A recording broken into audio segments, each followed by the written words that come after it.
for May of 2020 to order, and it is 6:06 p.m.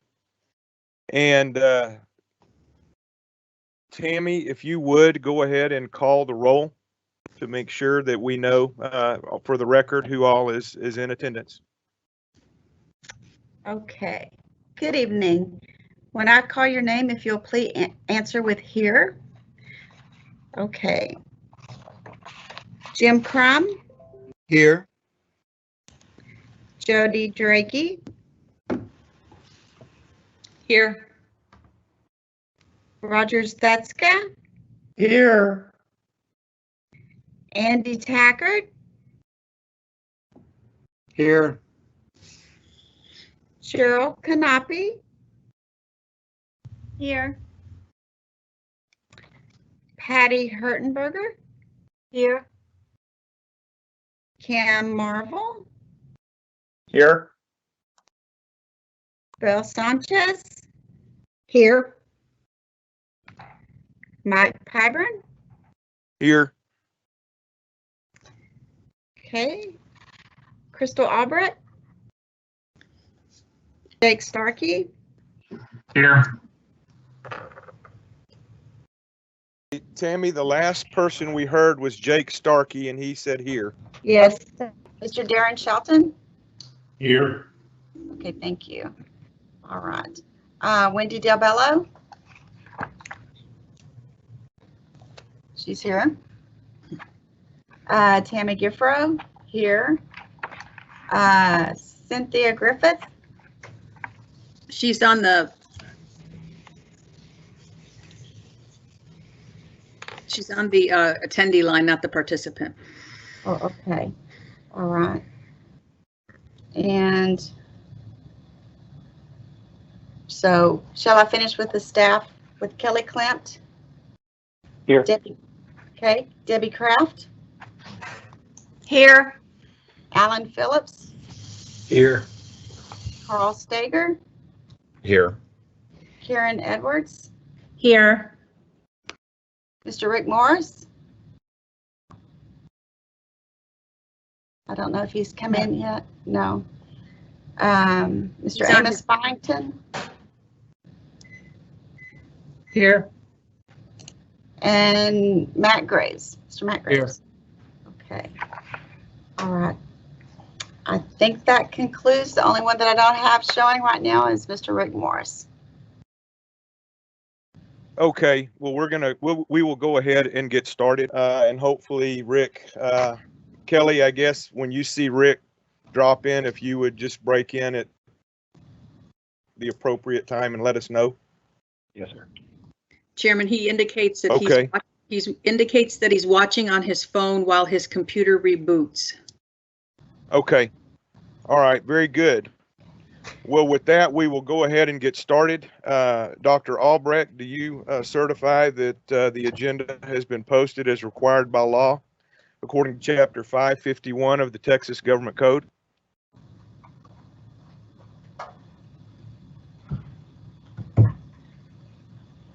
Hello? Sorry, I do so certify. Yeah. Okay. Okay. Thank you. All right. It is 6:12 p.m. and the meeting is hereby called to order. We have the presence of a quorum attending by video conference. Notice of this meeting has been posted online for at least 72 hours in advance. On March 16, 2020, Governor Greg Abbott granted a request by Attorney General Ken Paxton to temporarily suspend a limited number of open meetings laws to the extent necessary to allow telephonic or video conference meetings in response to the coronavirus COVID-19. In accordance with those suspended rules, the board certifies the following. Although members of the board are not gathered in a central physical location, we do have a quorum in attendance at this meeting by video conference. This meeting is being held by video conference because the convening at one location of a quorum of the governmental body is not appropriate during the COVID-19 public health emergency. Based on current guidance from federal, state, and county authorities concerning large gatherings and social distancing during the COVID-19 public health emergency, there is no established location for an audience to observe meeting. The live meeting is accessible through a web link that was timely and appropriately provided to the public and media as part of the meeting posting and via the district's website. As we would at any in-person meeting, members of the public who have followed the standard instructions for registering to speak during the public comment portion will be allowed 5 minutes to speak. All other meeting procedures will adhere to board adopted procedures to the extent practicable. A video recording of this meeting is being made and will be available to the public on the college's website. And with that, I would ask that you stand with me for the pledge and then the invocation by Regent Crum.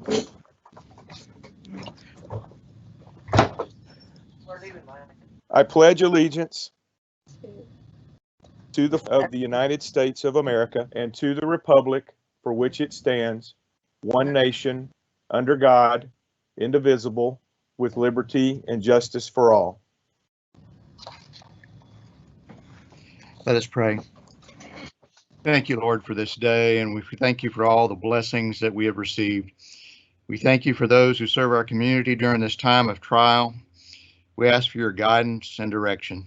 Help us to be good stewards of the resources that you have provided to us. Lead us, guide us, and direct us this evening. In Jesus' name we pray. Amen. Amen. Thank you, Jim. And with that, we do not have any citizens that have signed up to speak tonight, so we will move on to the first item on the agenda, which is the oath of office and the election of officers. And so with that, I believe Tammy will be swearing in our 2 new board members. Okay. All right. Actually, I'm going to be swearing in 3 board members tonight. I need Miss Jody Drakey. Ah, yes. That's okay. Mr. Darren Shelton and Mr. Jake Starkey, please. You will repeat after me, and where appropriate, you're going to state your name, and where appropriate, you will state your position number. So if you will please raise your right hand and repeat after me. I, your name, Jake Starkey, do solemnly swear or affirm do solemnly swear or affirm that I will faithfully execute the duties that I will faithfully execute the duties of the office of the Board of Regents, of the office of the Board of Regents, position Position 6 of Alvin Community College of Alvin Community College of the state of Texas, of the state of Texas, and will, to the best of my ability, and will, to the best of my ability, preserve, protect, and defend preserve, protect, and defend the Constitution and laws of the United States the Constitution and laws of the United States and of this state, and of this state, so help me God. so help me God. Congratulations.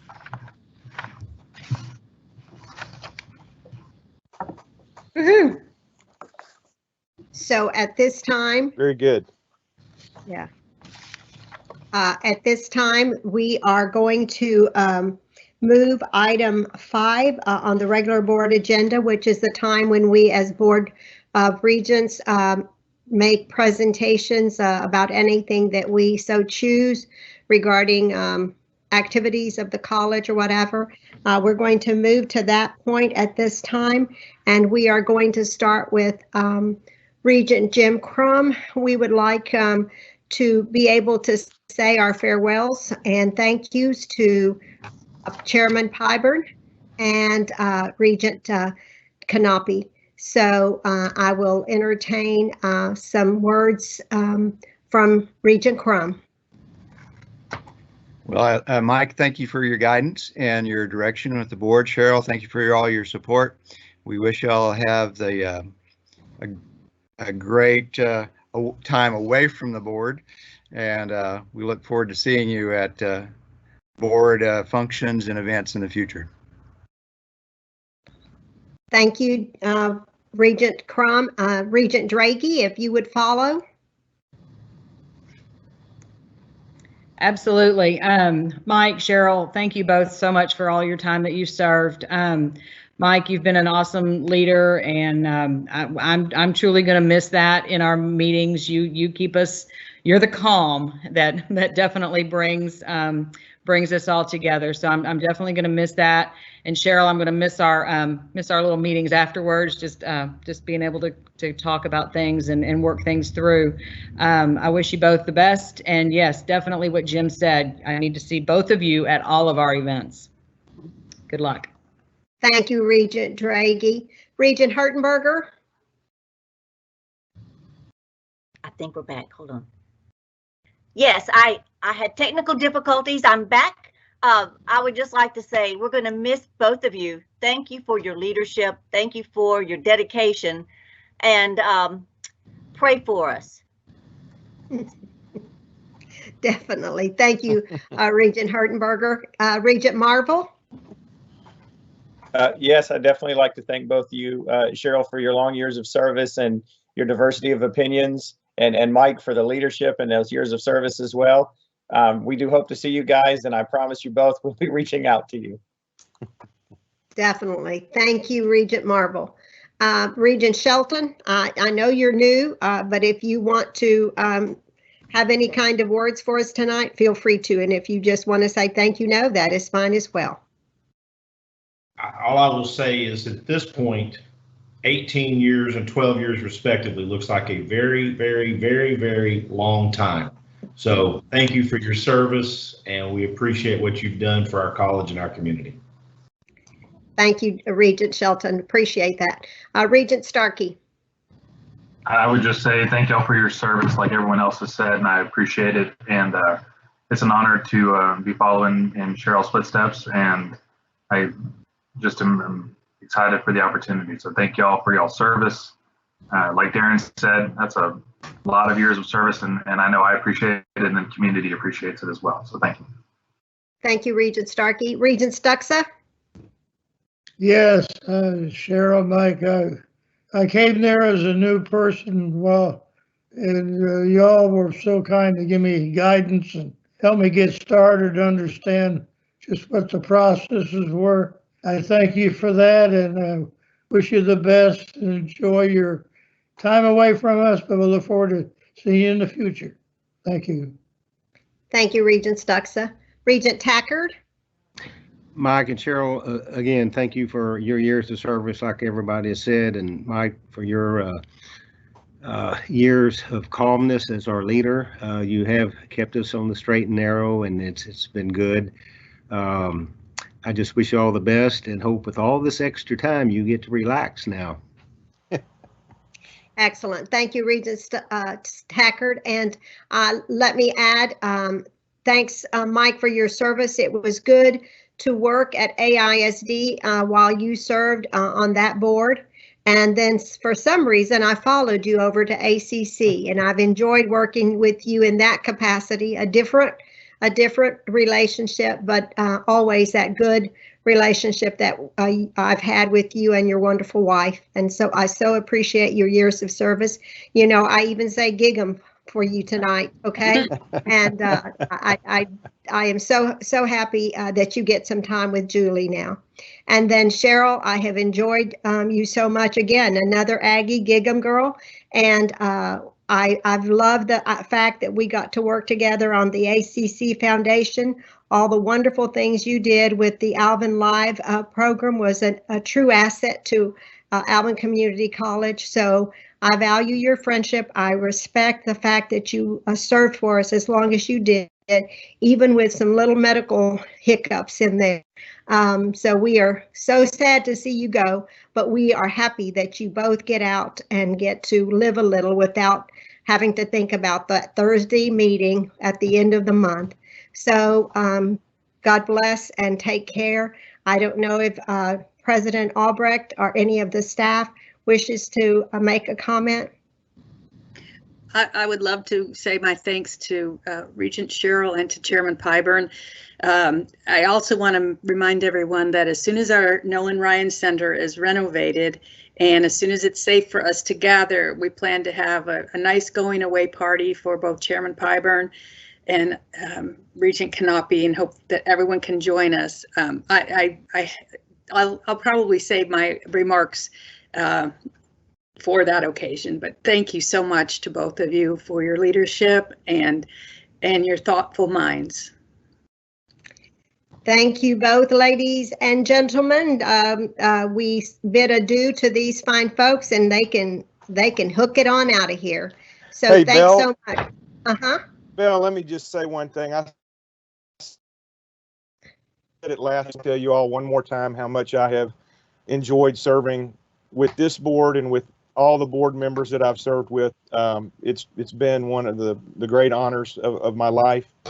I really have come to appreciate ACC even more than I did when it started, and I say this not just as a feel-good thing on the way out, but I truly believe that this board right now is as good as any board and is going to be a great board going forward. And I would say that the administrative team that Dr. Albrecht has put together is finer than any team that I've seen.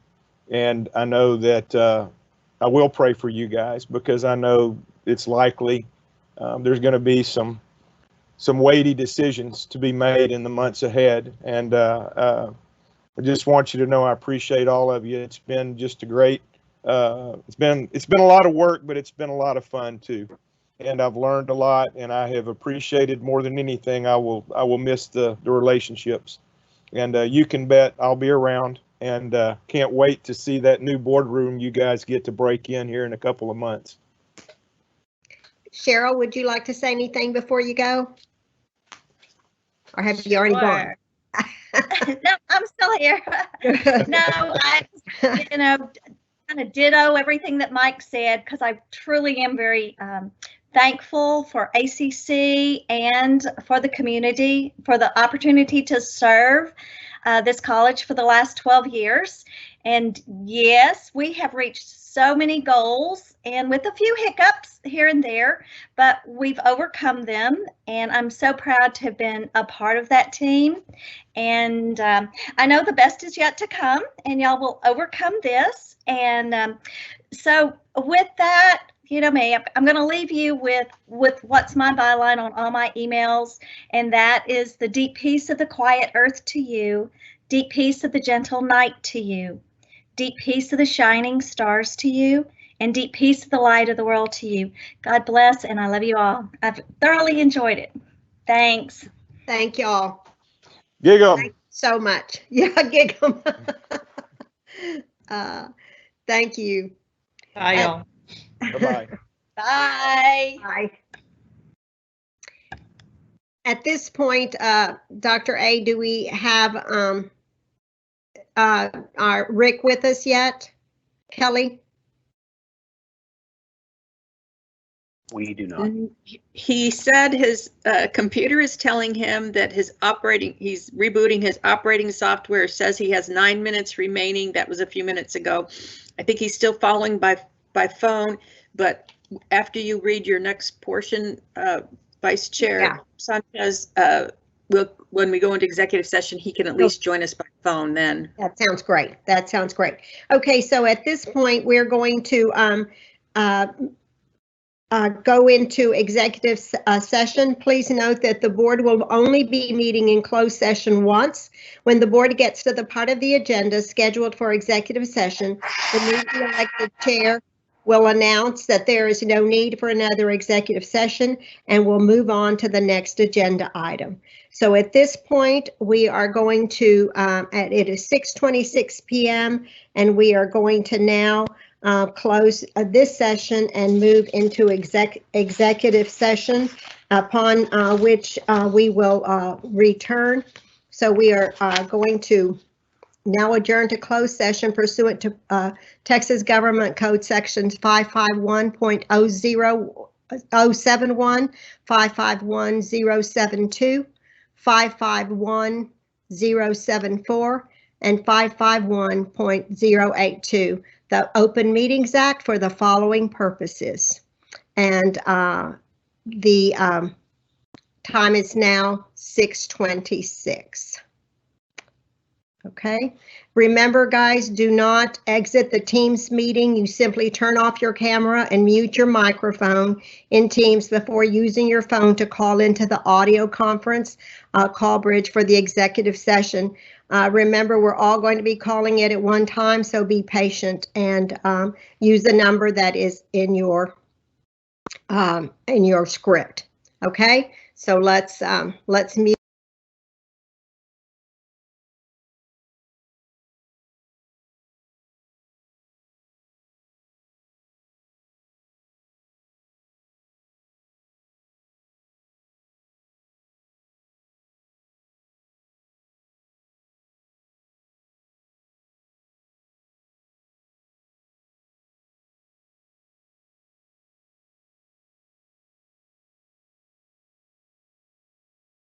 Regent Bell, are we coming back into session? Yes, we're coming into session. If Bella,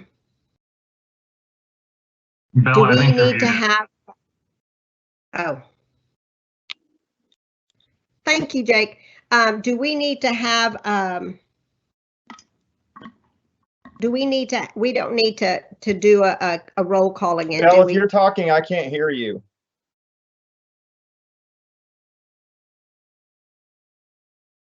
It's not muted.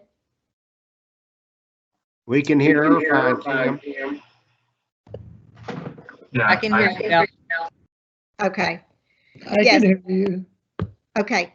Well, we are going to. It is 7:31. Do we have everybody on Belle, board? we can't hear you. Everybody else can hear me except you. I can hear you, Belle. Yeah, Cam, I think it's just you. I can hear I you, Bill. can hear you. Cam, make sure you didn't mute your speaker while we.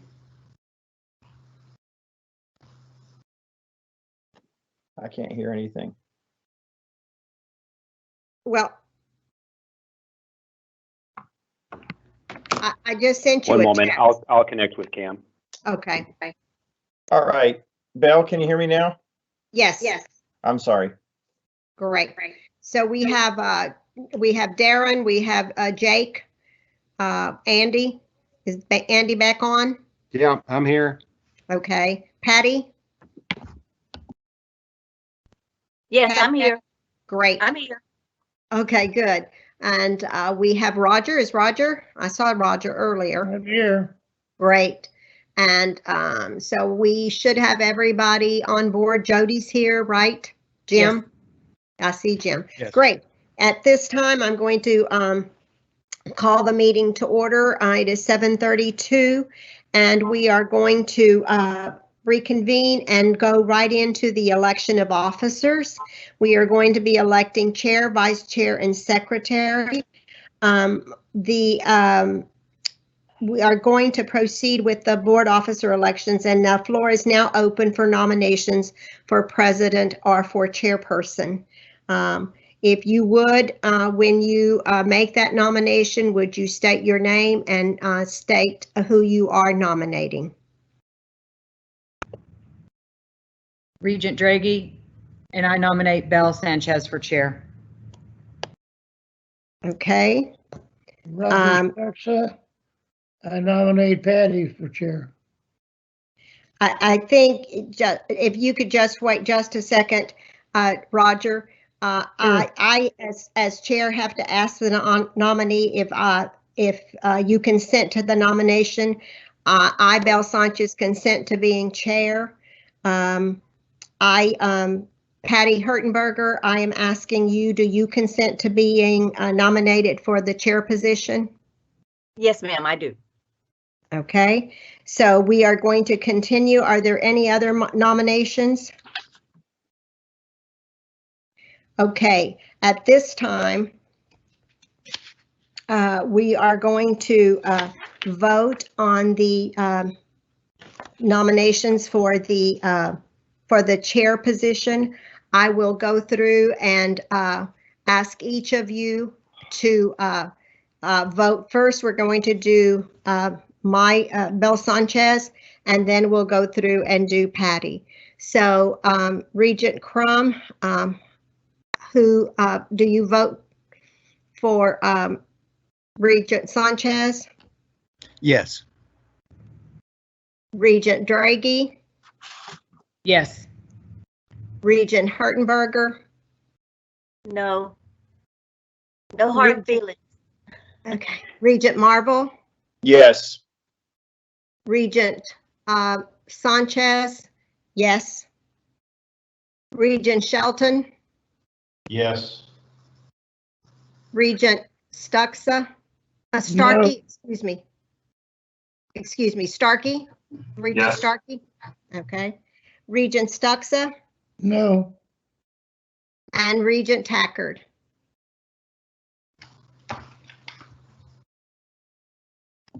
Yes.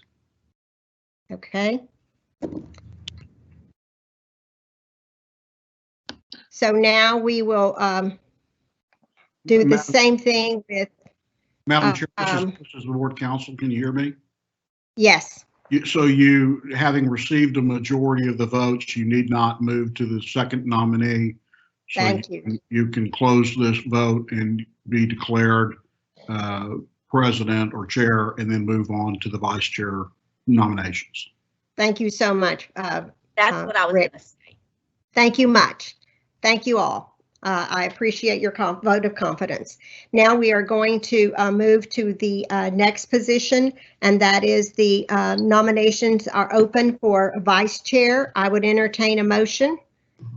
Jake Starkey, I nominate Jody Draghi for vice chair. Thank you.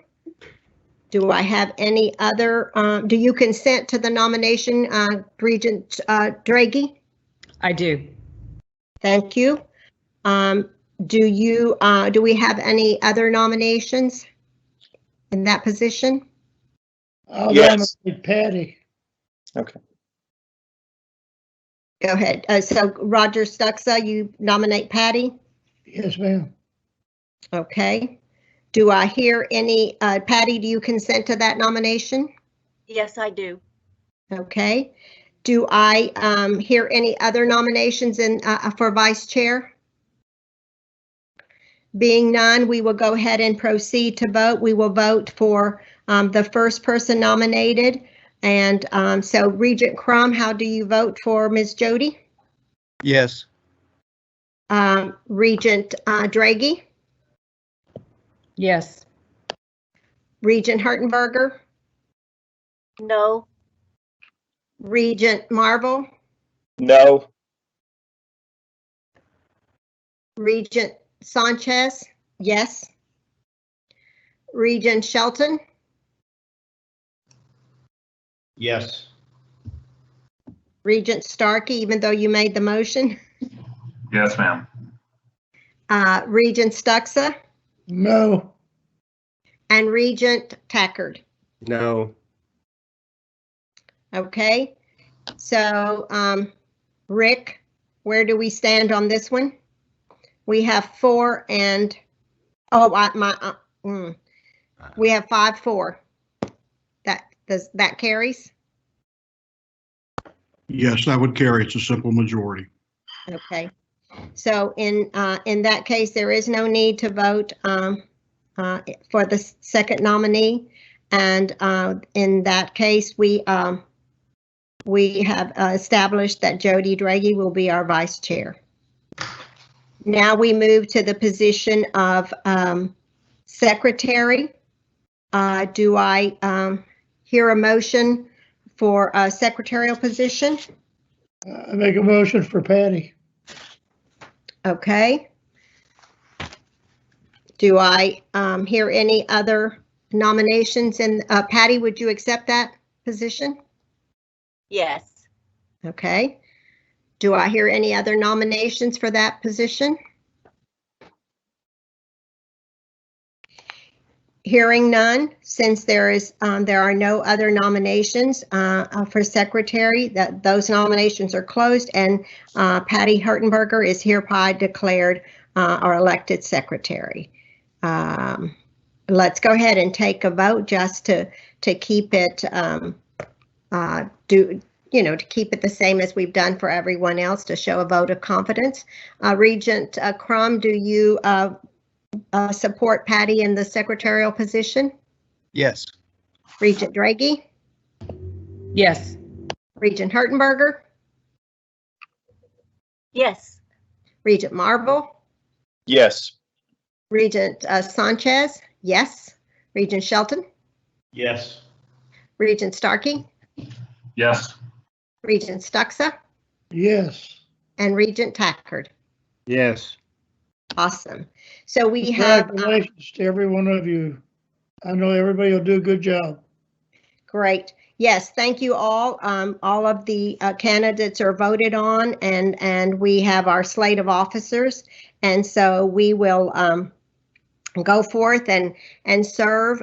When we actually get to meet together, it'll make us jockey around that table, but that will be good.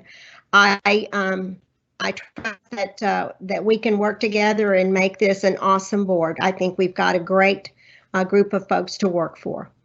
We are now going to go into our regular agenda. We will be looking at item 6, which is the approval of minutes. And if I could have Regent Crum make a motion for approval, and Regent Draghi to be the second. So if you would move to approve the minutes as presented, Jim? Regent Crum, I approve the minutes, move to approve the minutes as presented. Regent Draghi? I second. All in favor? I will go through a roll call and see if you're in agreement. Regent Crum? Yes. Regent Draghi? Yes. Regent Hertenberger? Yes. Regent Marble?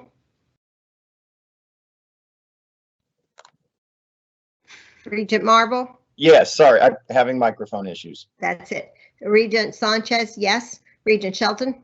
Yes. Regent Starkey? Yes. Regent Stuxa? Yes. And Regent Tackard? Yes. Okay, so that the motion carries unanimously. Moving on to the next item, it's just an information item. So I bring your attention to the information items, personnel items. Dr. Albrecht, I don't know if you want to speak to any of that.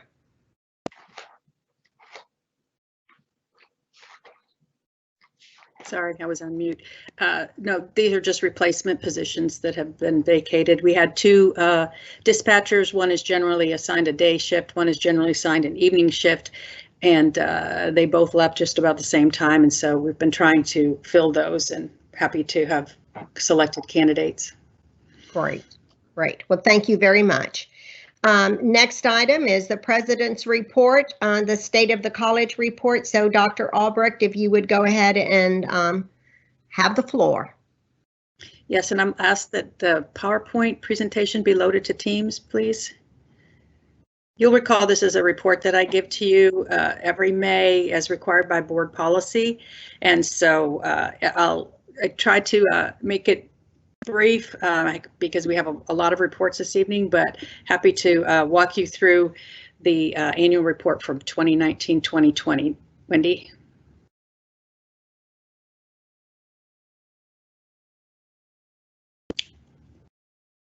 Wendy, okay, great. Okay, so you've heard a lot about SACS the past couple of years. We did send in our compliance certification report in February. Even though all of this COVID pandemic is going on, we are told that our report will still be reviewed by the offsite team. That's the team that just reads the report, and that we should be getting feedback in June. Dr. Glover, who is our vice president that we work with at SACS, she's going to be visiting with us either virtually or in person the last week of June to help us work through anything that we need to respond to that the offsite team may have found or may have found lacking in our report. And we will be editing the report over the summer and submitting the final by August 3rd.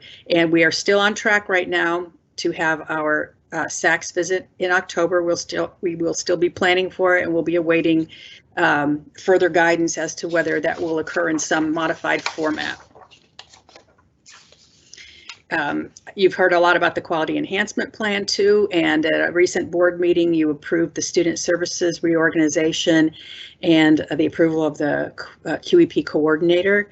We have not gone ahead to fill those positions just yet because it's going to require a lot of training, and since we're in this modified work format, it would be difficult. So we will submit any final changes to our QEP August 3rd, along with our compliance report, and it will be the QEP will be reviewed by the offsite team on-site team prior to visiting us, and we hope to get some great feedback on that when they are here, whether that's virtual or not.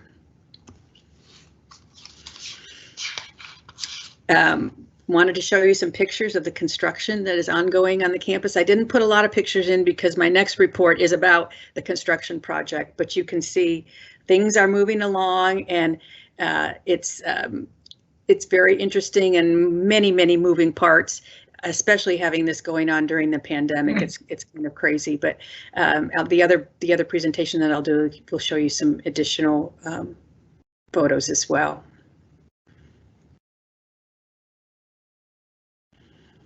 So you'll recall back in the fall of 2019, we just came under our 6,000 enrollment, but it still was our highest enrollment ever. And I'll remind you that it's our highest enrollment ever, but with less funding because our funding was based upon the base year that we were hit by Hurricane Harvey. And so we had at least, I think it was 3.5% less statewide funding. So dealing with a high enrollment with less funding. And of course, now we're looking at a low summer enrollment, and we really do not know what to expect for the fall. And other times when the economy fails, enrollment goes up. Will that happen this time? We don't know. We don't know if people will be afraid to come to college. We don't know if maybe we'll get extra enrollments from those people that are not sending their children away to the A&Ms and the UTs, and they want them to stay closer to home. We don't know. But what we do know is what we posted in the fall, our highest enrollment ever. And these next two slides show our increasing maintenance and operation budgets over the years while having a reducing tax rate, which is the next slide. I will tell the board that we did get our statement from Brazoria County, our initial property valuation report. It was very good. Of course, it was predicated on data that was collected on January 1st of 2020 before any of the pandemic was affecting us. And we gained about $1.5 billion in property valuations. Since I have been here and we've been modeling it, we normally collect 96 to 97%. We usually realize 96 to 97% of those dollars. We don't know what to expect now because we know many businesses may have closed. They will not be paying their taxes. They'll be delinquent. We don't know what percentage. So Carl and Debbie are modeling different projections. What if we only collect 90% of the taxes? What if we collect less than that? So we're working on those models. But the good news was we did have an outstanding audit review last year, and look forward to more of the same. We did start our new health information management program that the board approved a while back, and we had planned to start our cybersecurity program in the fall this year. What we think we're going to do is delay the hiring of that faculty member and start the program in the spring. We'll try to hire the faculty member sometime in the fall, and then kick the program off in the spring. Now more than ever, we need more trained cybersecurity professionals as we have moved so much to online. There's even more attempts at the bad guys hacking us. So we know we want to move forward with that program as well.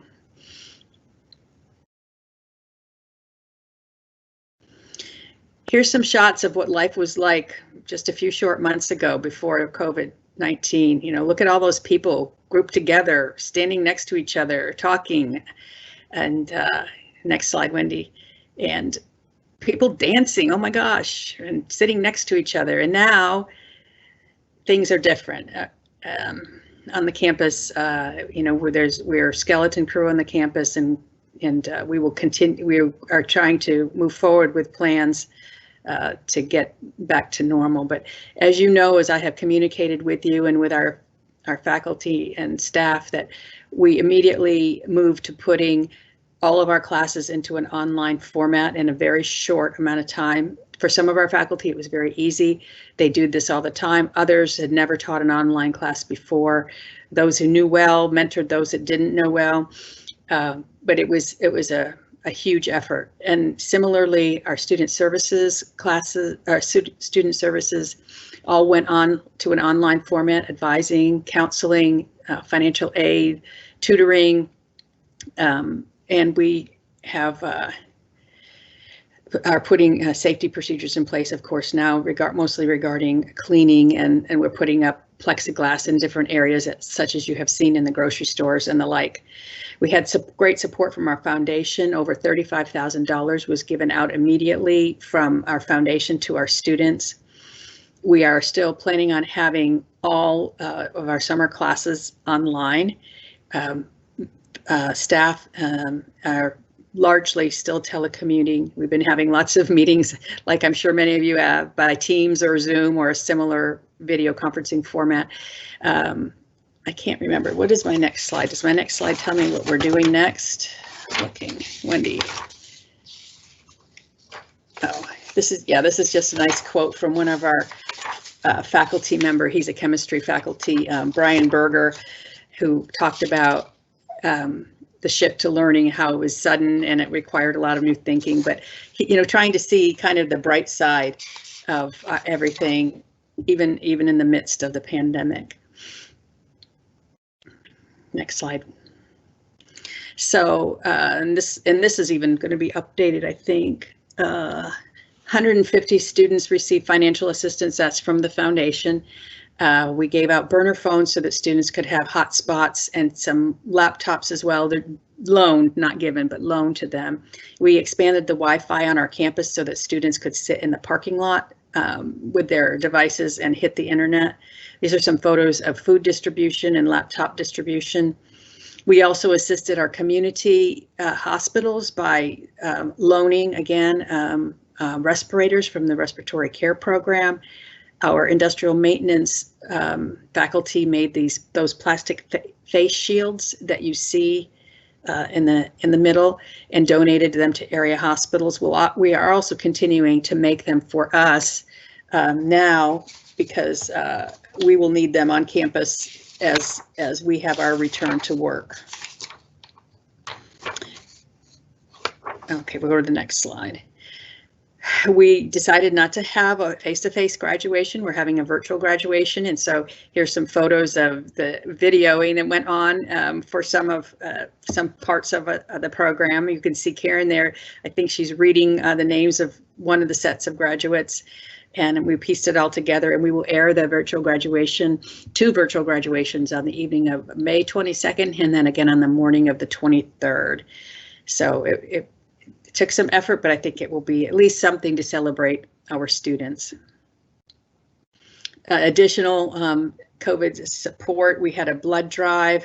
We have people on campus that are making masks for employees. And one day, to celebrate our workers who are working so hard on the campus, we brought in a lunch for them.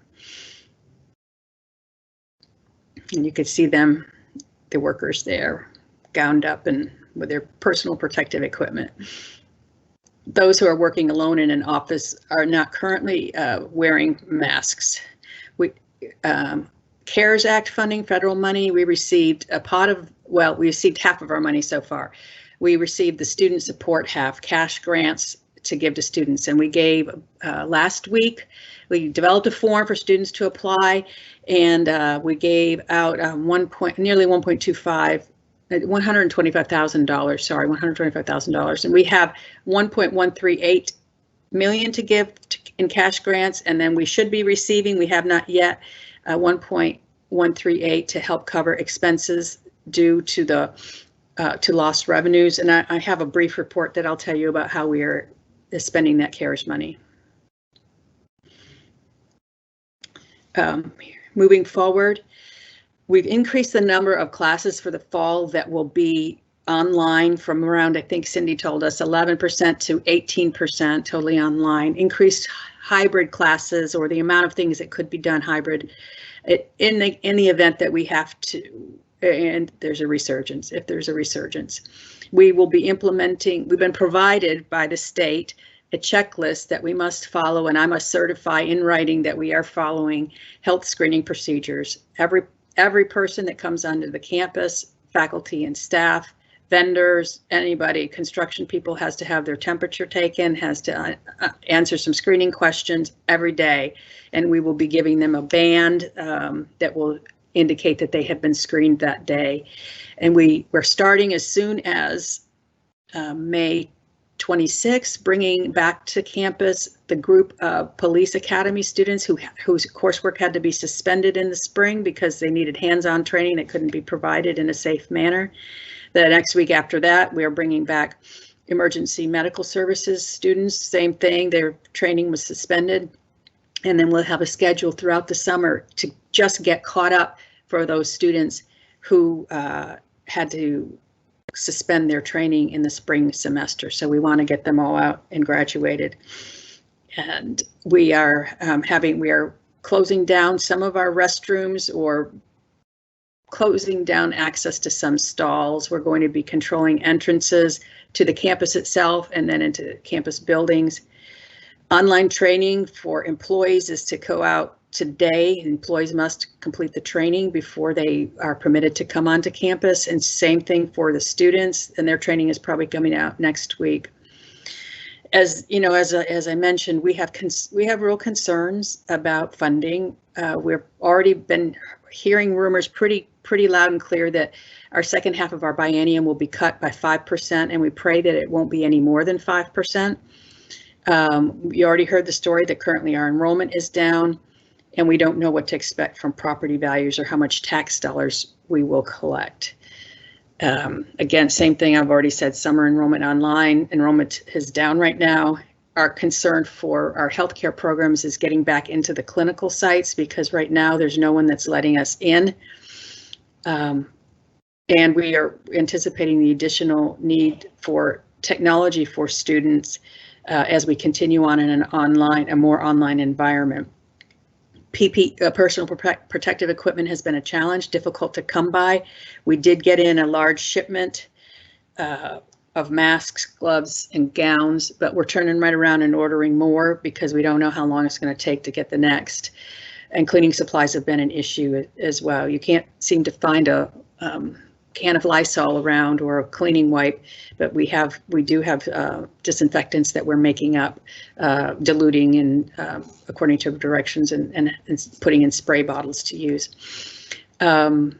So I said to my team the other day, I think I finally understand and have personalized the phrase disruptive innovation, because truly this disruption has caused us to have to really innovate and think in different ways, and think practically differently every day, because something that we thought would work on Monday, we find out on Tuesday it won't.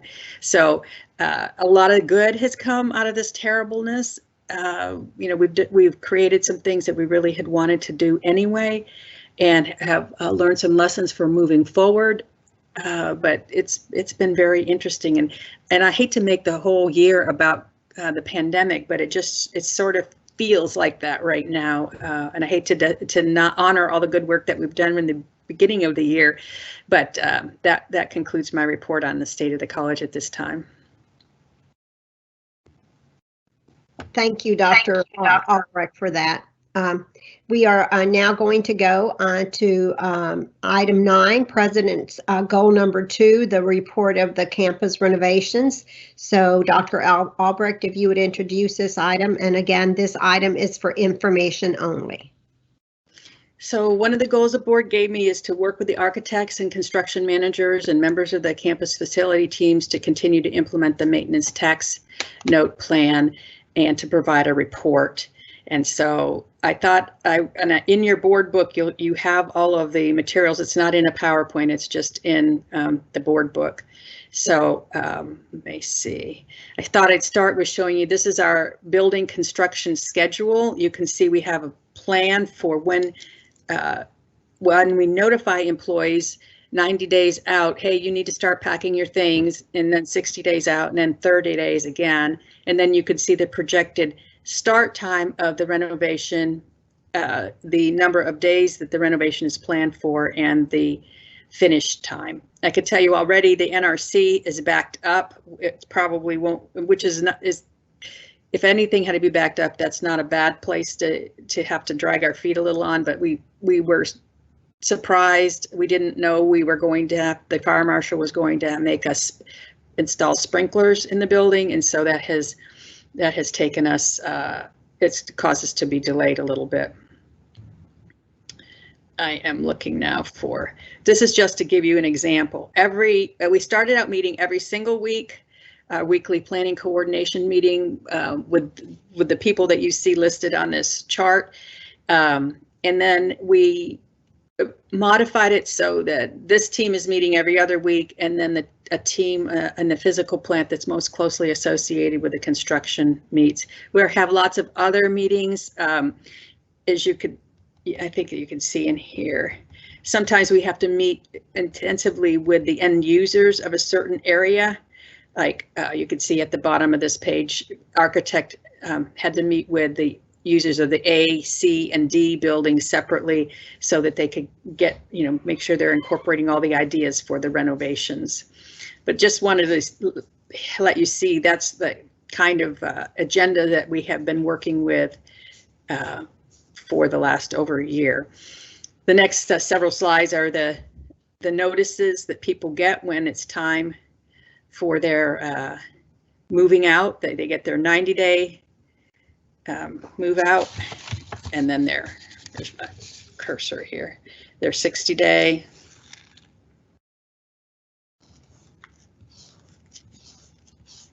and then of course their 30-day move out, which is the call to reality. You really do. For some people, it means packing up everything. The entire building, like building G right now, is empty. And we had to do all that during the pandemic. We had to schedule in 1 or 2 faculty at a time to come in safely to pack up their boxes. Everything has been moved to the gymnasium at this point, and folks will be relocated to other areas. So, and some of these other things are simply memos where we're talking about where are we going to put people, and how are we going to know where they are? How are we going to keep track of where people have moved to different offices? I'm not sure what this is here. Just skip my slide here. Sorry, apologize. I'm having difficulty controlling my little mousey here.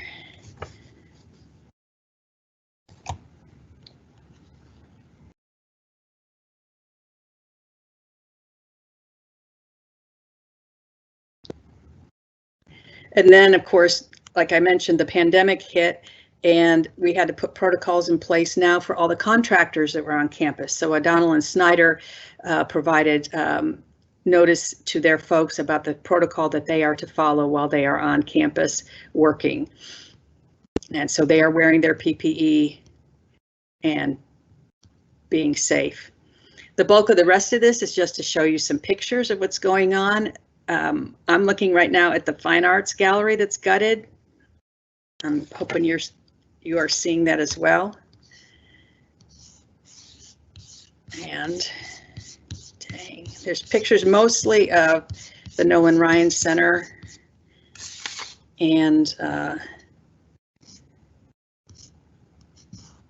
not much of the H building, because most of the work in the H building is in the ceiling. But if you want to scroll through all those pictures, I also wanted to show you the complexity of even things such as figuring out where the contractors are going to park, where are we going to put their construction, where they're going to lay down their equipment and all of that. So it's been a very interesting process to go through. And again, I feel so fortunate that we have AGCM to work with us to guide us through all of this thinking, because it's been a lot to manage, and we'll continue on. The big projects this summer, of course, the G building, our main academic classroom, and then the E, the bookstore. Everything has got to come out of the bookstore too. So it's going to be a very interesting time for us. And that concludes my report. If anyone has any questions, I'd be delighted to try to answer them. And I know we also have Matt Graves and Amos Byington on the call here too, if there's anything that I don't know how to answer. Are there any questions from the Regents at this time for Dr. A or either of the fellows? If not, we will move on to the next item, which is the item 10, information regarding distribution of CARES Act emergency financial aid to 52 students and distribution of the institutional portion of the CARES Act fund. Dr. Albrecht, I know you covered some of this earlier. Do you want to go ahead and give us more information on that? I can just tell you that so far of the, I think I mentioned we gave nearly $125,000 to, I think it's over 250 students, and we're still reviewing a few more whose applications were not complete, but we have a year to give out the emergency funding, and we're trying to decide how to distribute it to students. It started out with the Fed saying that it was going to be very, very flexible for us to distribute, and then when we started asking questions, more criteria began forming around who could get the money. So we have distributed that. We expect to distribute more for summer and possibly fall with the first pot of money. The second pot of money is the same dollar amount, but it's called institutional funds, and a different set of rules around how that can be distributed. We can keep it ourselves just to cover, our lost revenues. We can put it, in the college budget. We can also give some of it to students if we wished, but again, there's parameters around that. So we haven't decided what we're going to do with that second pot of money, which by the way, we haven't received yet either. We just have received notice that that this is the dollar amount that we're supposed to get. So just wanted to let you know that we were getting money. And if you hear from any of our legislators and they say, oh, you guys, you are okay, this is big pot of money for you. Well, the first pot doesn't even go to the college at all. It has to go directly into students' pockets. The second pot of money is not anywhere near enough to make up for our lost revenue for tuition and the extra monies that we're having to spend to clean facilities, to buy technology and so forth. So it's not going to go anywhere toward offsetting the at least 5% that the state is going to cut us in this biennium, not to mention what might happen to us in the next biennium. So you make sure you tell our friends that we need. This is not the time to cut us anymore, because we are your answer for economic recovery. We are your community college. We are your workforce development arm. And if you want to put people back to work, it's your community college that's going to help do that. So help me send that message. Dr. Albrecht? I couldn't find my mouse to ask a question. So could we back up just a little bit? I just have my wondering, if we move everything out of the bookstore and we have the next session starting, how are those students going to get the necessary materials they need to do their courses? It's okay, Rick, for me to backtrack and answer that question, isn't it?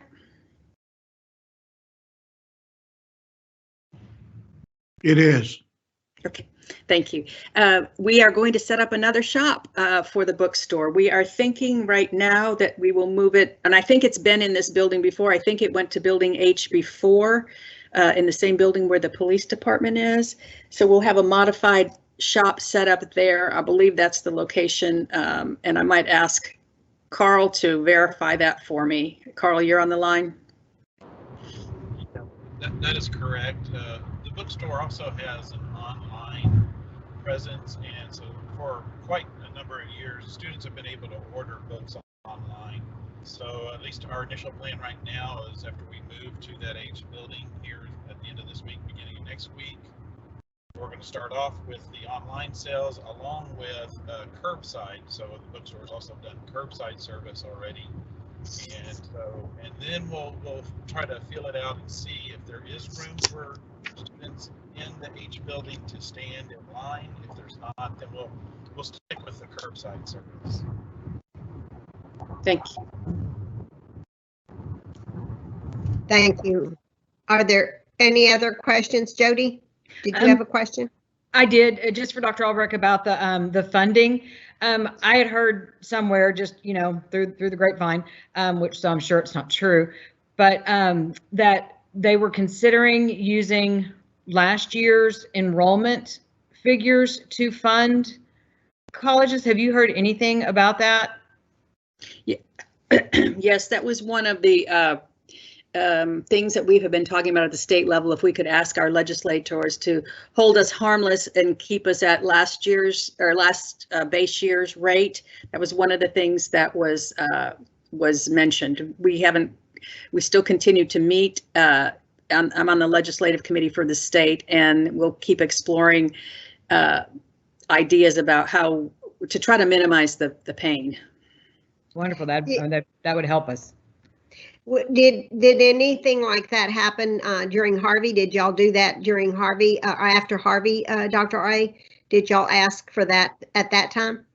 After Harvey, we went, specifically the Gulf Coast colleges were impacted. We had a whole package that we were asking for to get reimbursed, and the legislature turned us down. It was passed in the House, but not in the Senate, so we didn't get any extra money. There were some colleges who were held harmless across the state if they dropped more than 5% of their funding, and so they were held at the base of 5%, -5%. We were at like 3.5, so that hold harmless didn't help us at all. And then we also didn't get the extra money that we asked for Harvey. Okay. Universities did and ISDs did, but we did not. Always a stepchild we are. Thank you for that. Are there any other questions for Dr. Albrecht about this particular item? Okay, great. In that case, we will move on to item 11, contract recommendations for 2020 and 2021. We would ask Ms. Karen Edwards to introduce the item, please. And then after she has introduced it, I would like for Regent Hertenberger to make the motion that we approve the various contracts as presented, and Regent Marvel, if you would second that. So Karen, if you are ready. Good evening, Regents, and thank you for this opportunity to speak with you tonight. This item is our annual contract recommendations that's being brought forward for your approval. It includes administrative and professional, as well as faculty contracts, and also those faculty who are up for tenure are also included on this contract. The last page of the recommendation includes faculty who are already tenured, but we bring it forward for your recommendation and approval as well.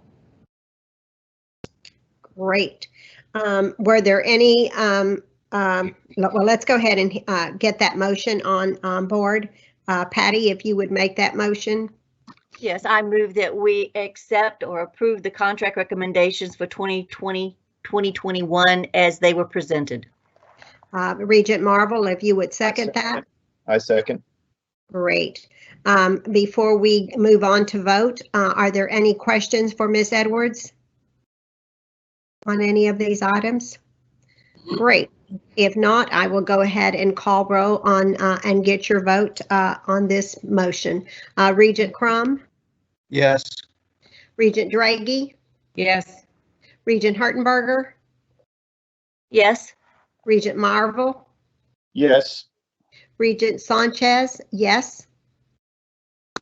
Regent Shelton? Yes. Regent Starkey? Yes. Regent Stuxa? Yes. And Regent Tackard? Yes. Great. This motion carries unanimously. Thank you, Ms. Edwards, very much. Now we are going to proceed to item 12. And this particular item is consider the approval of a rocket moving and storage for moving needs on campus.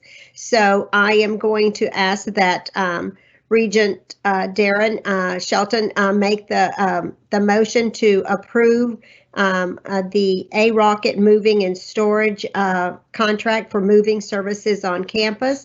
And I will ask that Regent Starkey second that. We will ask Carl Stager to introduce the item and speak to it, please. This item is for movement of, especially the large movements that we have to make from G building to the gymnasium. This is also for the movement of E building, the contents of E building to storage. And while we have the staff to help supplement some of this work, such as breaking down shelving in the bookstore, for instance, this company does the real heavy lifting, which is, and they're experts at this. They're very good, and so we've had them do small projects for us in the past as we were starting this, and this is for the large movements for G building and E building. So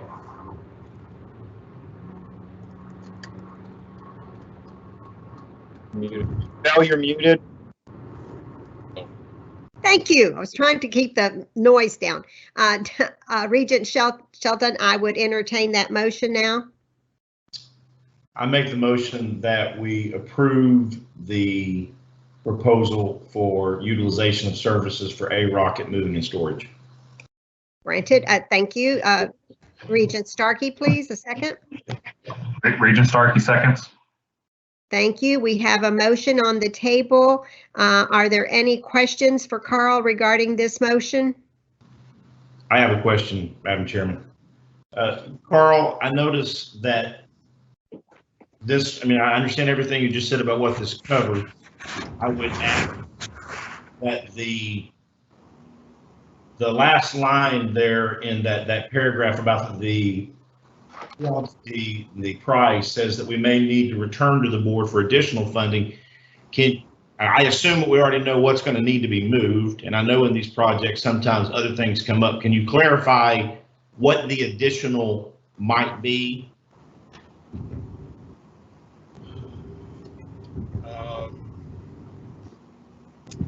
Well, it would generally, it should be the movements of the buildings that have to be reconstructed. So E building and G building, so the movements that are related to them. So anything that in the future, once these reconstructions are complete and we're bringing items back,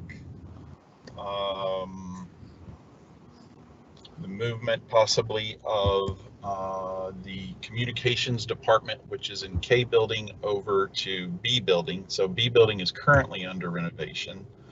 So there's a lot of technical equipment in that area. Those are the ones that come to mind right now. Yes, sir. I apologize if I wasn't clear in the question. I suppose what I was asking is what might trigger the need for them to come back and ask for additional funding for the items we now know already in advance are going to need to be moved back and forth. Maybe Amos wants to take that question.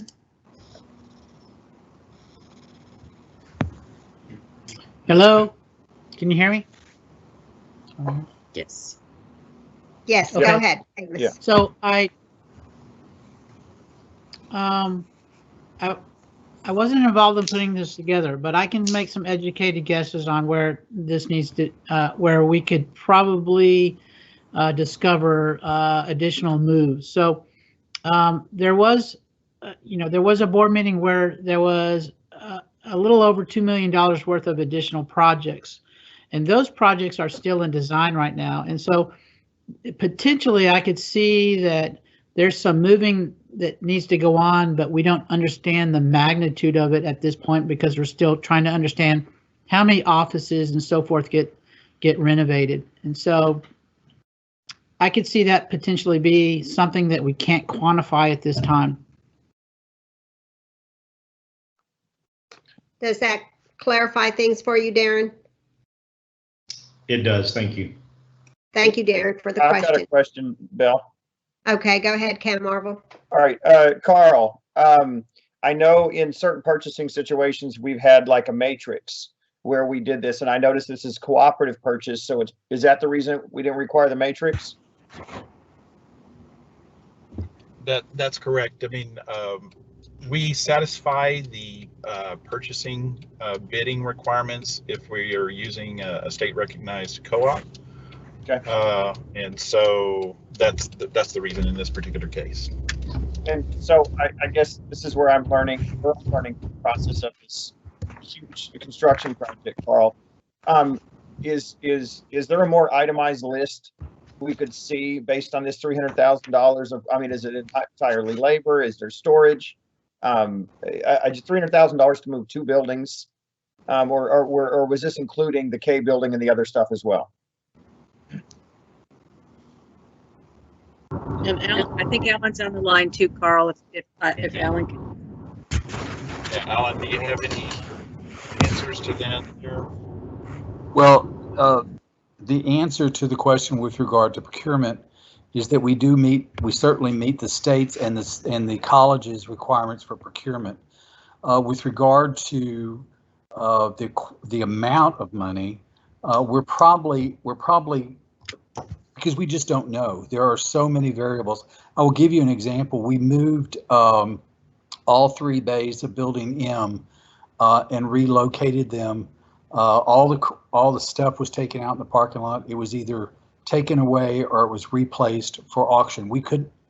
Bill and I could never have done that by ourselves. We had a rocket do that for us. So that may or may not be part of this, but that's the kind of stuff that we're looking at when Hamida and I are talking about this. We're looking at things that we can't necessarily anticipate today, but may come up in the next few months for needing to move. We may look at each other and say, we just don't have the resources, we don't have the humans to do this. We'll have to call a crew out to help us. And so I think that at the end of the day, I would like to stay under the $300,000. That would be my goal. And that's what I've shared with the finance team. But at the end of the day, that may or may not happen. But that's our goal, is to stay under that amount of money. Okay, so we're voting then on the use of the services with just an estimate of $300,000, i.e. there's no proposal in place right now at all for that specific $300,000. That is correct. That is correct. What we do know is what they charge us by the hour for supervisor, for the manpower, for the truck, for the moving equipment that they may or may not need. We do have that information, but we don't necessarily know how many hours we're going to need or how many men we're going to need, 6 men or 4 men or 3 men. For example, when they go to the administrative suite, is it going to take them a half a day to do that or all day to do that? We don't necessarily know that today. And how much labor is involved. That's going up and downstairs, for example, for Dr. Albright's suite, that people are going to have to go up and downstairs and those kinds of things. So we're trying to factor in as many variables that known and unknown to make that work. Okay, I need to know specifically what we're voting on, that estimate versus a specific contract. That is exactly right. Carl may come back with something else, but I think that exactly you're voting on a purchasing term as a WAG, because we really don't know at the end of the day. And like I say, I would like to keep it under that amount of money if we can, because I know that Hamida and I have been negotiating with a rocket since they're out there so much. They're giving us a little bit better rate than they might to the ISD. So we hope that we keep it under that amount. But right now we don't have exact quotes because we don't know exactly what they're going to be doing. We may have them in S building I'm just using that as an example. What's it going to take to move everything from where the for example, the bookstore is now stored back to the H building and set it back up. You know, we have people that can do that once it gets there, but we just have to get it there. And so we have lots of little variables that we just don't know. A lot of it is unknown. Okay, and that's all. Alan, the clarification I was really looking for is what are we voting on? A set contract or just an estimate right now? Okay. So, thank you. Yes, sir. Do I have any other questions from any of the other regions at this time? If not, we are going to move to vote on this motion, and let me start with Regent Crum. Your vote? Yes. Regent Draghi? Yes. Regent Hertenberger? Yes. Regent Marvel? Yes. Regent Sanchez? Yes. Regent Shelton? Yes. Regent Starkey? Yes, ma'am.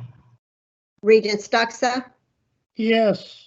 And Regent Tackard? Yes. So this motion passes unanimously. We will now move to item 13, and this item is it's recommended that the Board of Regents approve a contract to Cornerstone Paving and Construction for the parking lot renovations project. And here to speak on that is Mr. Carl Stager. So if you would proceed, Mr. Stager.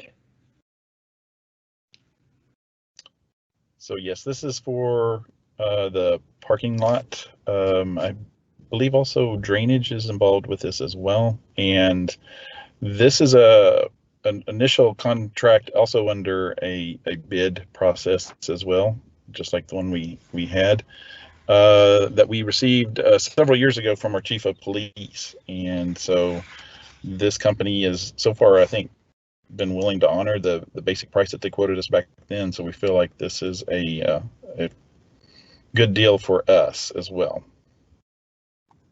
Okay. Could I hear, I read the motion. Could I have Andy Tackard make that motion, please? And then Jim Crum second. Andy? Unmute yourself, please, and would you move? You're right. Sorry about that. I didn't know. That's yeah, fine. I'll make the motion to approve the Cornerstone Paving and Construction for the 2018 maintenance bond parking lot renovation. Thank you. And if I could hear a second from Jim Crum. Second. Thank you. Do we have any questions for Carl before we move to vote? I have one, Sure. Carl.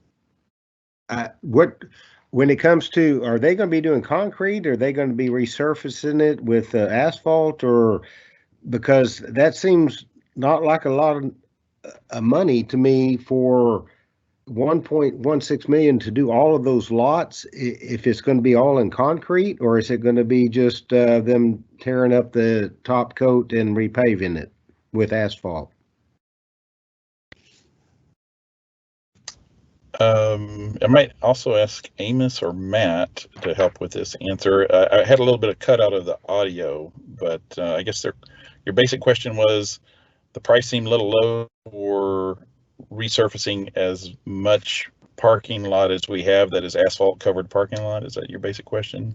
Well, it is as far as asphalt. No, if it's resurfacing with asphalt, that's probably in line. My understanding was when Amos and them were first talking about it, that it was that we're going to redo them all concrete. Asphalt only lasts about 10 to 20 years, depending on how often that you seal coat it. But they were talking early on when they were talking about redoing these lots, doing them in concrete.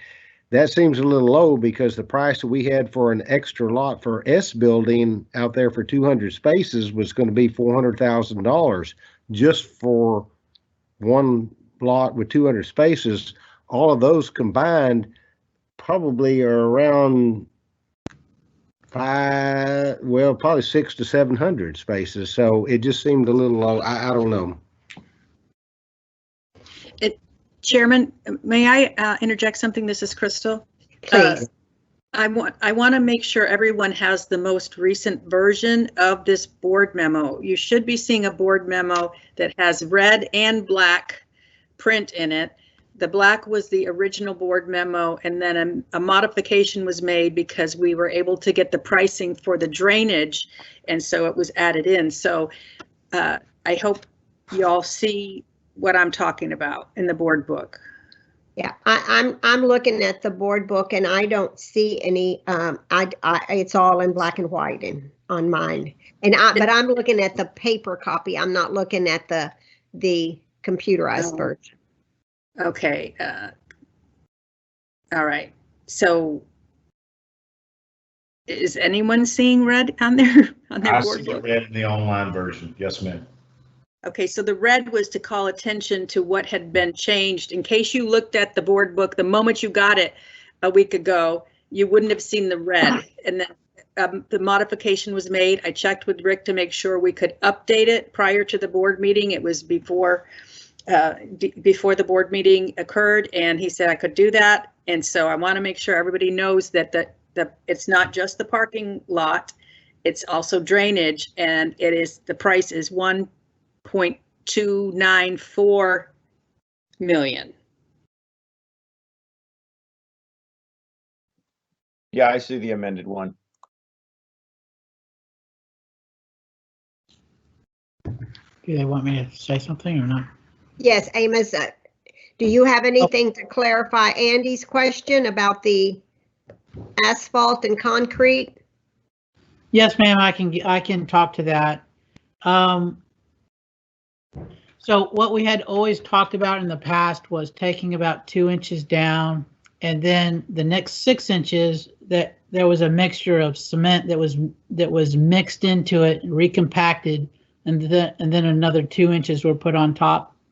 Trying to stay in budget, we've done a lot of research on this with our engineer, but also with Corestone, and we've developed a plan that there are areas in the field of the larger parking lots that are in good shape and really mostly just need the top 2 inches taken off and put back.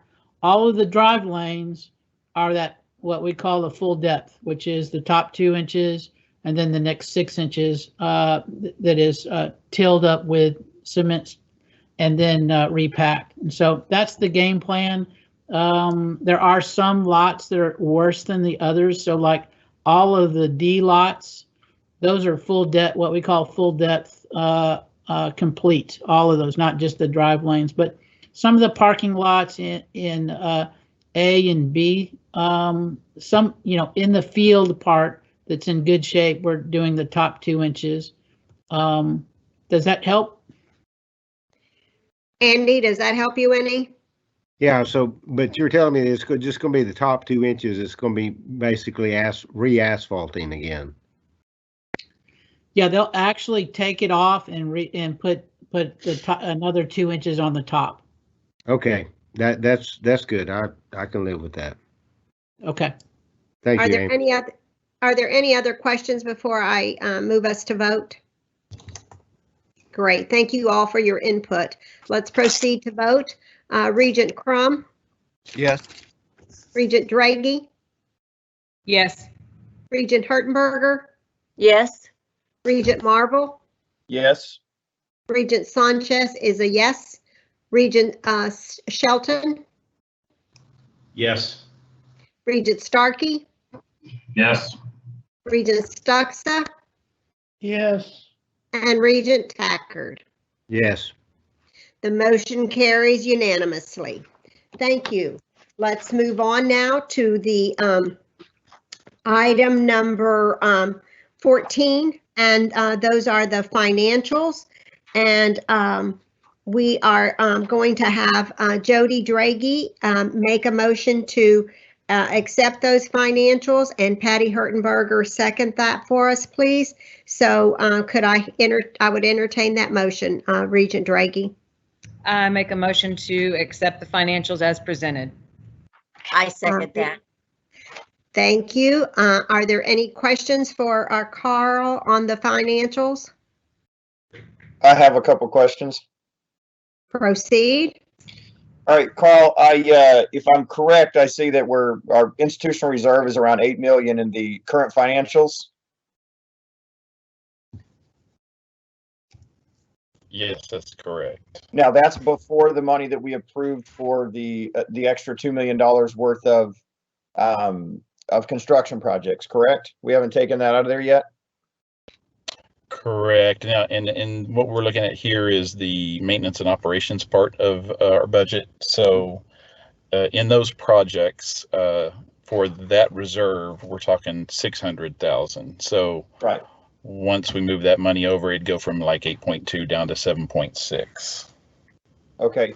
Now, we talked about the CARES Act, and I did a lot of research, and it's very vague right now what we can utilize those funds for. Broad, though.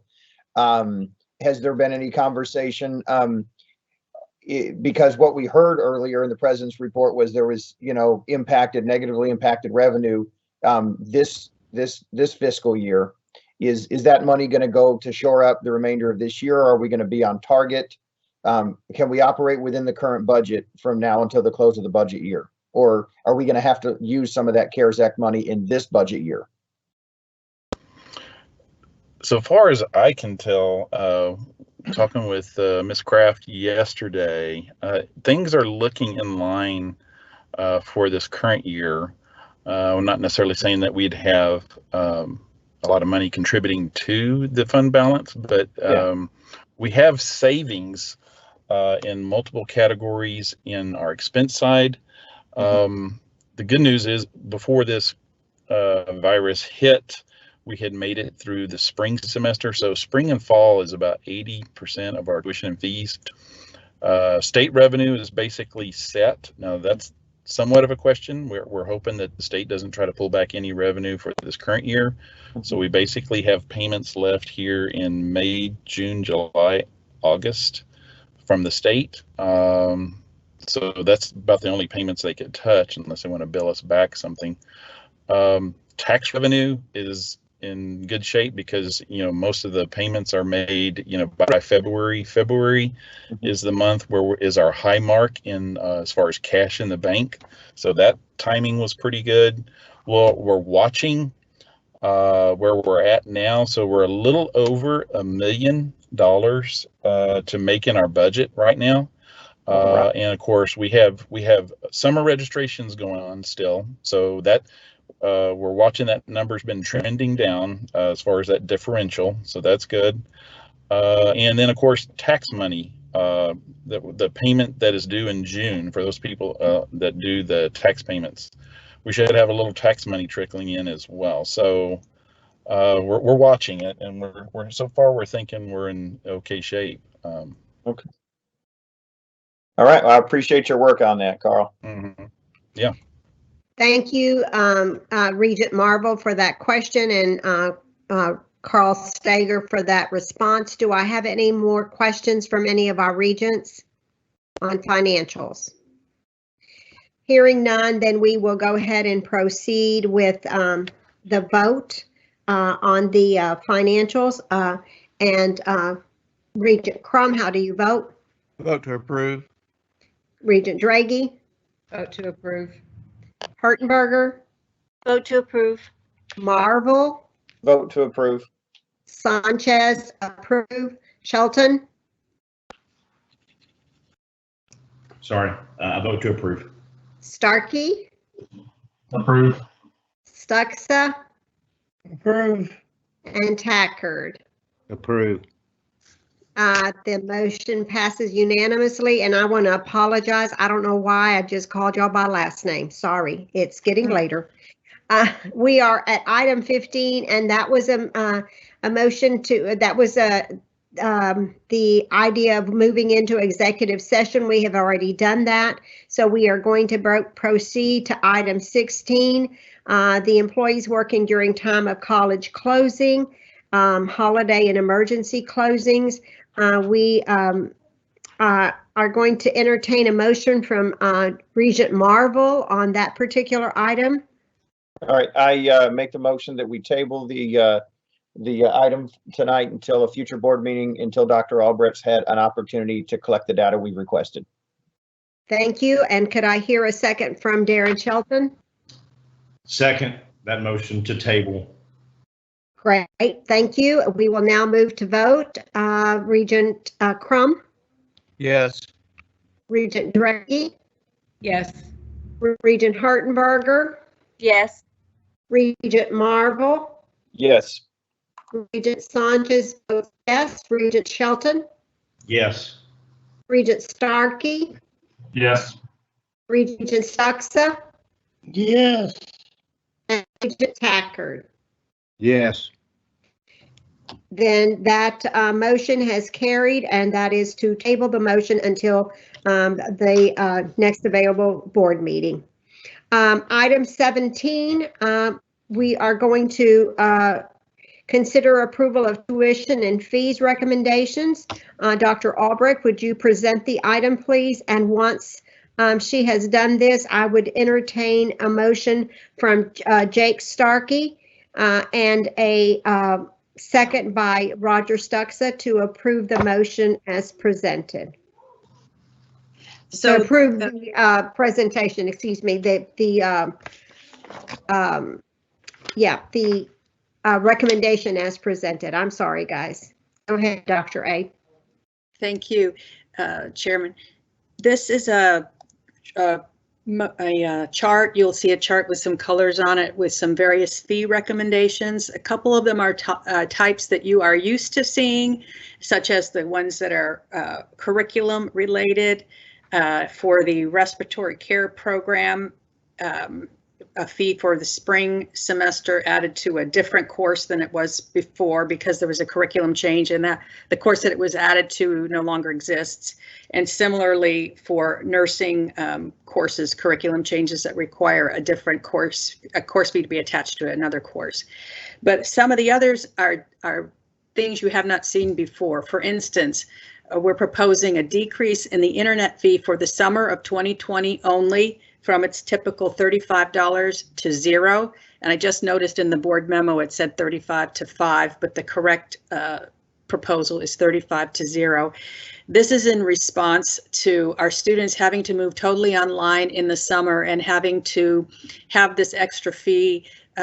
We don't have any other options for them to take a face-to-face class, so they're complaining that they are being forced to go online and pay this fee. So for the summer, we were trying to appease them a little and lower the fee to 0.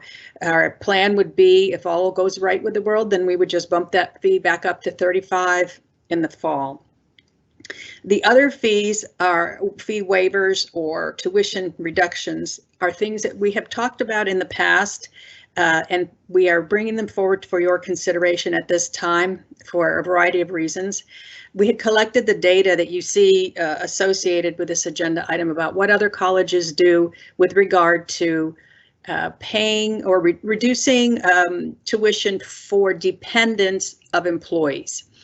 And so our proposal here is to align these benefits according to what we do for dual credit students. For instance, waiving the out-of-district tuition to full-time employees dependents 26 and under, so that rather than paying the $92, they would pay the $46. And of course, our tuition is rising $1 in the fall. That's why you see both a summer version of $46 and a fall version of $47.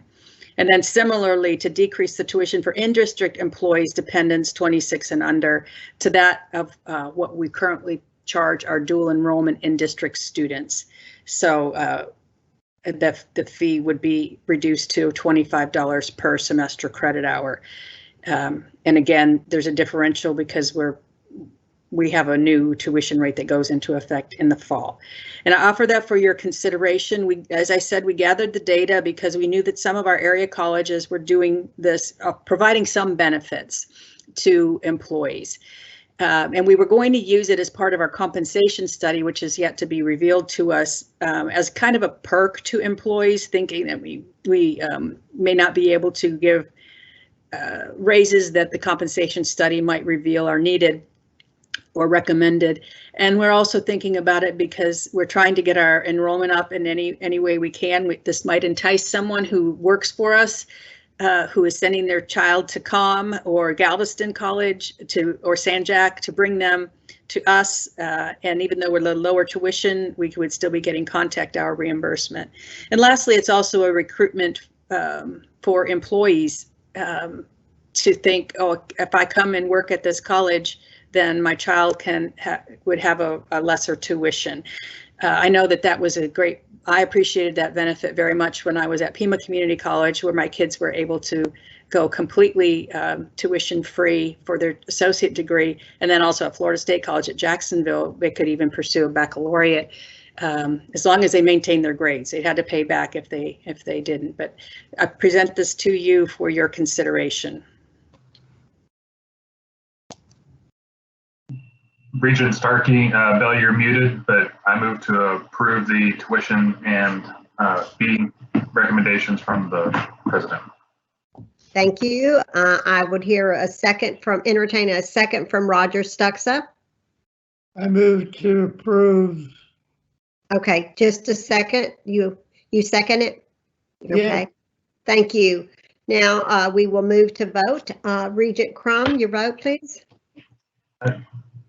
Yes. Madam Chairman, can we ask a question before we vote? Oh, excuse me. I'm sorry, Darren. Yes, we can. So I just want to make sure that my math is correct, Dr. Albrecht. I see here looking that the estimated cost impact would be a negative 50,000, but the reimbursement from the contact hours would be a positive of 70,000. So is that a net 20,000 impact, a net positive of 20,000? Yes, and you have to understand, yes, you've interpreted that correctly. You have to understand that we did our best to predict what this might be. You can see on the following page where we did a survey of employees to say, if you had this, would you take advantage of it? Try to figure out how many people it might be. And so it was a relatively small number of people, and we based it upon whether or not what the student load might be, 12 hours in the fall, 12 hours in the spring, 6 hours in the summer. And we were only offering this to full-time, we decided, full-time employees. So 60% of those that answered the survey were full-time, so we multiplied it by that factor. And so, we had to pick some model to use. I don't think, most of our students don't go full-time. They might, but we kind of tried to do the more worst case scenario of the projected loss of revenue. Thank you. And I guess just one more question in that regards. I certainly understand the temporary reduction of the internet fee. That makes complete sense. But in regard to I suppose the theory of how this might work, what the net impact would be, should we in due course find that this was actually costing us far more, that the impact of it was greater than what we're anticipating based on the current model, we could certainly revisit this down the road to amend it as needful to better align it with the overall goals, yes? Certainly. This would be in effect until such time as the board would ask me to, bring it forward to vote again to undo it or to modify it in some way, for sure. Great. Does that take care of it, Regent Shelton? Yes, ma'am. Thank you very much. Great. Anyone else have a question before we move forward? I do. This is Regent Starkey. Maybe not a question so much as a concern of mine is that in reading this, I think that it's a great thing to give staff the benefit of tuition reimbursement. I don't know that it should be tied to COVID. I kind of think that it's a good thing to have, period. I think my concern is that I don't know how to put it other than it seems like we might be preaching to the choir a little bit. I feel like if we have people on staff, they're either going to be really for their child coming to ACC or they're going to be against it. Like, it seems to me that it's one or the other. And I don't know that this should be the only answer we have for encouraging enrollment. I'm assuming we have other efforts in play to get enrollment from people who might not be the choir that we're preaching to of staff. I hope that every staff member takes advantage of it who's eligible. But it seems like we're aiming at a fish in a pond, a fish in a barrel instead of in a pond. I hear what you're saying, Regent Starkey, and it really, as I mentioned, we have been looking at this for months and even years because we know that it's our area community colleges are doing it. But I thought as we are looking at a lower enrollment, let's just bring it forward now. We were talking about bringing it forward with our compensation study, which was supposed to come forward in March. And it has not, we have not picked that back up yet. It's been suspended. So the timing is a little odd. It's not just directed at COVID. And certainly we are doing everything we can to increase enrollment. We have called over 2,500 students to encourage them to apply. We've sent out multiple emails and to reach out to say, you know, we noticed you were enrolled in the spring, come now and make your plans for the summer and for the fall. So we're doing multiple different campaigns to increase enrollment. We're looking at the use of some of the CARES Act funds to see if we could waive fees, all of the fees for our associated courses this summer, and that does not look like it's going to work out. Because students are complaining not only about the internet fee, but they're saying, well, I'm not going to do student activities. I'm not parking a car there. I'm not, you know, taking advantage of security. I don't want to pay. But that was not going to, it does not look like that's going to work out for us per my conversation with the Department of Ed today. So yes, we're trying every kind of angle that we can think of, and we're competing at the same time with our area colleges around us. Lee College is giving totally free tuition the whole summer. College of the Mainland is doing totally free tuition for the fall and the spring based upon their Promise program. It has some criteria. Sanjak, the same thing. So we can't afford to do that. We haven't initiated our Promise program yet, and so we're trying to kind of scratch away at some areas that we might could make a dent. We don't know, and we would need, in order to know if it's doing anything, as Regent Shelton said, we would need to track this and see how much we are spending versus how much we're getting in. And of course, the contact hours that you get back in from the state, you don't get them in the same fiscal year or even in the same biennium. So it's a lagging return on investment. Thank you, ma'am. And I know y'all are doing as much as you can. I just had a question. I appreciate it. Thank you. Could I address Mr. Starkey? Is benefits for employees for colleges has been around a long time. When I worked at Rice, my daughter could have gone there free as long as she met the economic educational requirements. She chose to go to ACC and UH afterwards, so I didn't stay at Rice because the only reason I was there to benefit my daughter going there. But those little benefits around for many years already. Thank you. Oh, I agree. And Bill, Yes, I'm sorry, Cam, to back off of that, and I know it's kind of off on a tangent, Dr. Albrecht. I'd like to talk, maybe ask Jade about the innovative, the restructuring of counseling and how that, you just mentioned there were 2,500 calls, and I know that there was numbers we were talking about. Could he possibly speak to that? The restructuring, what it's done for us through COVID? So I'm not certain that Jade is a participant in this meeting. He may be an attendee. Kelly, could you answer that question? I'm not able to verify if he's an attendee, but he is not a current participant. Okay. Well, Doctor, I know that we're kind of off in that area, that the weeds there, but those efforts, I want to accentuate the positives I know you guys have done. So you'd use the 2,500 calls and that not, have we been able to enact that change even with COVID, the new structure, or not yet? No, we have not. We haven't hired anyone because we just felt like we would like to be back a little closer to normal because it's going to take some hands-on training for those folks. We still do plan to move forward. Okay. But when you asked that question about the effectiveness, and I wish Jade was here, but we saw a report just yesterday maybe, of the number of virtual visits. And I don't want to make a number up, but I swear it was over 6,000 virtual visits since we started. And it's been well received, and that's across, financial aid and advising and counseling. So people are calling, they are, trying to take advantage of the virtual offerings of the services.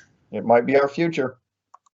Well, we're going to maintain some of it after we are back to normal. We will still have, and that's why I said this is a silver lining, right? Because we wanted to do this. Well, now we're doing it and we know it works. And so now we will continue, we'll go back to some face-to-face, of course, but we'll have a component of online for those students who want to access it that way, or maybe who are totally online students and, can't get to campus. So it's not a bad thing. Well, and I think it's going to impact us in ways that we don't even understand yet, because we do have our society is so much more technologically connected that we even, more than we even had anticipated.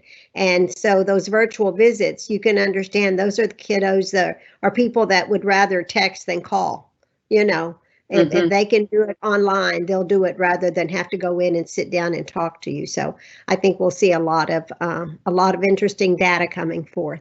Okay, so we had somebody else. On a lighter note, do Regents qualify for that employee discount? You're not afraid not, huh? Just I guess if you make it so. It wouldn't affect me. Mine are way older and way younger. I think he's taking 2 for the summer for me. So.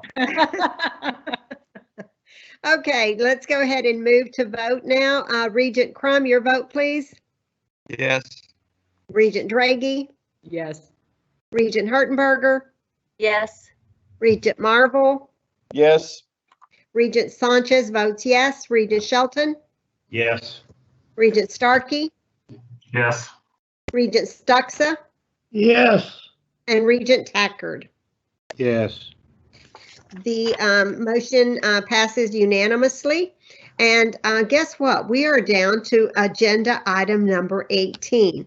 And before we act on this, I just want to say thank you for putting up with me. I know that I was less than smooth as Mike normally is, but we will get through this and learn and grow.